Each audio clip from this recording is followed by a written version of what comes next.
Yesu asifiwe, mtu wa Mungu mahali popote ulipo. Mimi naitwa mchungaji David Mkunda kutoka Dumila, kanisa Anglikana Morogoro.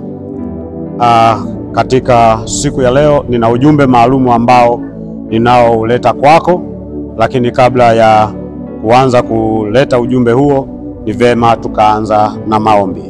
Mungu wetu na Baba yetu wa mbinguni, tunakushukuru sana. Asante kwa ajili ya jioni njema ya leo ambayo umetupa watoto wako, sisi pamoja na msikilizaji na mtazamaji wa Aweza Media. Baba, wakati huu na masaa haya tunapotafakari neno lako, uwe pamoja nasi katika jina la Yesu, amen. Ndugu mtazamaji wangu wa Aweza Media, nina ujumbe katika siku ya leo kutoka katika kitabu cha Waamuzi sura ya 1 mstari wa 1 mpaka wa 7. Waamuzi sura ya 1 mstari wa 1 mpaka wa 7. Neno la Mungu linasema: Ikawa baada ya kufa kwake Yoshua, wana wa Israeli wakamuuliza Bwana wakisema, ni nani atakayekwea kwanza kwa ajili yetu juu ya Wakanaani ili kupigana nao? Bwana akasema, Yuda atakwea, tazama nimeitia hiyo nchi mkononi mwake. Ndipo Yuda akamwambia Simeoni ndugu yake, kwea wewe pamoja nami katika kura yangu, ili tupate kupigana na Wakanaani, kisha mimi nami nitakwenda pamoja nawe katika kura yako. Basi Simeoni akaenda pamoja naye, Yuda akakwea naye. Bwana akawatia Wakanaani na Waperizi mkononi mwao, nao wakawapiga huko Bezeki watu 10,000. Wakampata huyo Adoni-Bezeki huko Bezeki, wakapigana naye, nao wakawapiga Wakanaani na Waperizi. Lakini Adoni-Bezeki akakimbia, nao wakamwandamia na kumshika, wakamkata vianda vyake vya mgumba, vya mikono na vya miguu. Adoni-Bezeki akasema, wafalme 70 waliokuwa wamekatwa vianda vyao vya gumba, vya mikono na vya miguu, waliokota chakula chao chini ya meza yangu. Kama nilivyofanya mimi, Mungu amenilipa vivyo. Wakamleta Yerusalemu, naye akafa huko. Bwana Yesu asifiwe, mtu wa Mungu mahali popote ulipo. Katika sehemu ambayo tuliyoisoma, mimi nimeupa ujumbe unaosema ya kwamba usiwanyanyase watu kwa ajili ya uwezo ulio nao, kwani kila jambo utakalolifanya Mungu atakulipa.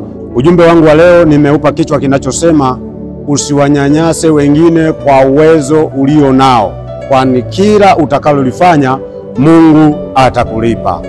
Kulikuwa na kijana mmoja ambaye yeye alikuwa ni maarufu sana kwa udereva, na alizaliwa katika familia ya kitajiri. Kwa kama ni magari walikuwa nayo, walikuwa na mali za aina mbalimbali, lakini pia yeye kijana wake alikuwa ni dereva mahiri sana, ambaye ni dereva aliyebobea, ana uwezo mzuri wa kuweza kuendesha magari ya aina mbalimbali. Siku moja akawa amemuita rafiki yake, akamwambia, rafiki yangu, nataka tutembee kidogo mjini. Wakati wanatembea ulikuwa ni majira ya saa 7 saa 8, jua linawaka, jua ni kali. Wakati wanapoenda mjini wakakuta mahali fulani kuna mti ambao ule mti ulikuwa na kivuli, lakini chini ya ule mti kwenye kile kivuli kulikuwa na mbwa amelala, na mikono yake ya mbele au miguu yake ya mbele ameitanguliza, kama unavyofahamu namna ya ulalaji wa mbwa. Yeye dereva wa ile gari akamwambia rafiki yake, leo nataka nikuonyeshe kwamba mimi ni dereva mahiri ninayeweza kuendesha gari na kuitumia ninavyotaka mwenyewe. Akasema, nitamgonga yule mbwa, nitamkata mikono yake ya mbele, miguu yake ya mbele, na hiyo miguu yake ya mbele sitamgusa mahali pengine popote, sipokuwa nitamuondoa tu mikono yake. Basi akaendesha gari yake kwa nguvu, akaongeza spidi. Kweli akafanikiwa, akamgonga yule mbwa, akamkata miguu yake ya mbele, akaendelea mbele na safari yake, huku anaendelea kucheka. maskini ya Mungu, mbwa asiye na sababu, asiyejua chochote, akawa anaugulia maumivu ya kuvunjwa miguu yake, akawa analia kwa sauti ya uchungu mno, lakini hakuna namna, maana ameshavunjwa, imeshatokea. Yule dereva akawa ameendelea na safari yake, wameendelea na matembezi yao kama kawaida. Kwa baadaye jioni wakarudi, wakakaa kama baada ya mwezi mmoja hivi. Ikatokea siku nyingine tena anateremka, anaenda mjini kutembea kama kawaida.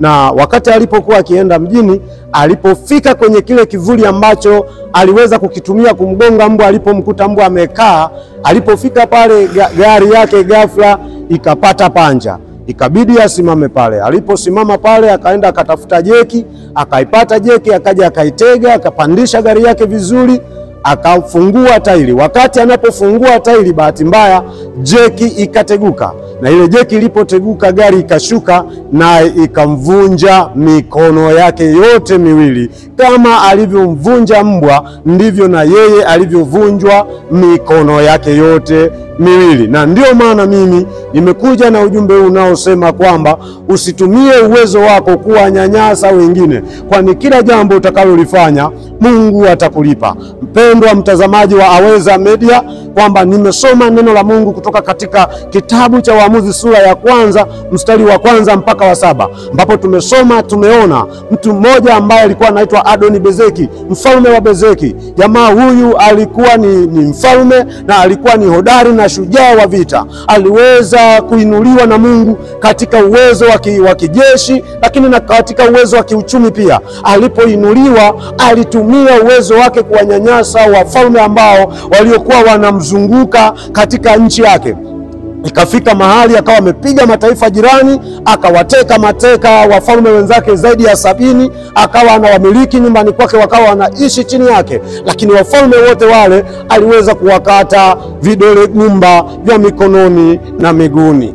Baada ya hapo, Mungu akawainua wana wa Israeli kupitia kiongozi wao Yuda, ambaye Mungu alimsimamisha kuliongoza taifa la Israeli. Na Mungu alipomuinua Yuda akamuita rafiki yake Simeoni ili kwenda kumsaidia katika vita. Wakaenda wakainua vita dhidi ya mfalme Adoni-Bezeki, wakaanza mapambano. Watu wa Israeli wakawa na nguvu kubwa kwa sababu Mungu alikuwa pamoja nao. Wakamshinda Adoni-Bezeki. Adoni-Bezeki watu wake wakapigwa, wakakimbia, majeshi yake yakakimbia, lakini yeye akatekwa mateka. Alipotekwa mateka, alipopelekwa Israeli, naye akakatwa vidole vyake vya mikononi na miguuni. Na ilipofika alipokatwa vidole vyake, akasema mwenyewe ya kwamba wafalme 70 walikula chini ya meza yangu, ambao niliwakata vidole gumba vya mikononi na miguuni,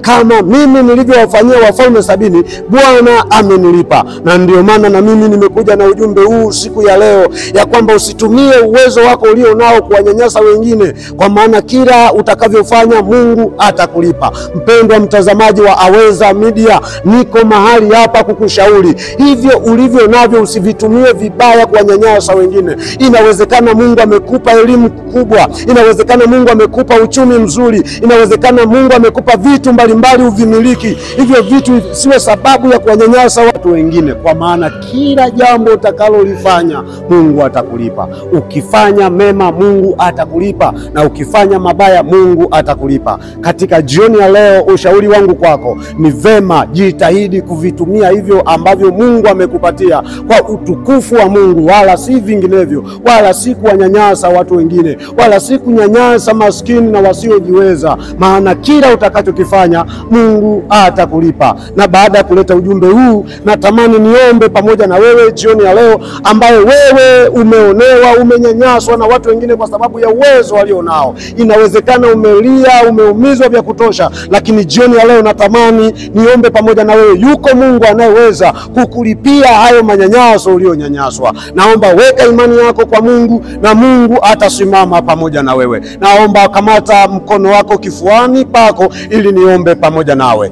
Baba, katika jina la Yesu Kristo, ninakushukuru, ninakutukuza, ninakuinua. Tazama mbele yangu, yuko mtazamaji ambaye anayenifuatilia kupitia channel ya Weza Media. Baba, inawezekana katika maisha yake kuna mambo yamesababisha amelia, ameumizwa, amenyanyasika kwa ajili ya mazingira aliyonayo, lakini Mungu, wewe ndiye mwenye uwezo na mamlaka, na ulisema ya kwamba wewe ni baba wa yatima, mume wa wajane. Naomba Mungu kasimame kwa ajili ya mtumishi wako ambaye anayenitazama sasa. Kutana na kilio chake, kutana na maumivu yake. Inawezekana moyo wake umejeruhiwa vya kutosha na wanaomzunguka kwa ajili ya uwezo walionao, wamemnyanyasa kwa ajili ya hali yake, lakini Baba ukasimame kwa ajili yake sasa, ukasimame na kumtetea mtumishi wako. Achilia nguvu yako ya ajabu. Inawezekana mwingine amepita kwenye magonjwa, Baba naomba ukamtoe kwenye magonjwa. Achilia neema yako ya uponyaji kwake. Ninakemea kila roho za kivita na kila roho za uharibifu katika maisha ya mtazamaji wangu wa Aweza Media, katika jina la Yesu na mkabidhi mikononi mwako, ninaomba nikiamini, amen. Asante sana mtazamaji wangu wa Aweza Media, nikukaribishe kuendelea kutufuatilia katika chaneli yetu pendwa ya Aweza Media. Pia usisahau kulike, kushare na kusubscribe ili ufanyike baraka kwa watu mbalimbali, na Mungu wa mbinguni akubariki sana. Amen. Kwa ushauri na maombi binafsi nitafute kwa namba 0763074020. Narudia tena 0763074020, na Mungu wa mbinguni akubariki sana. Amen.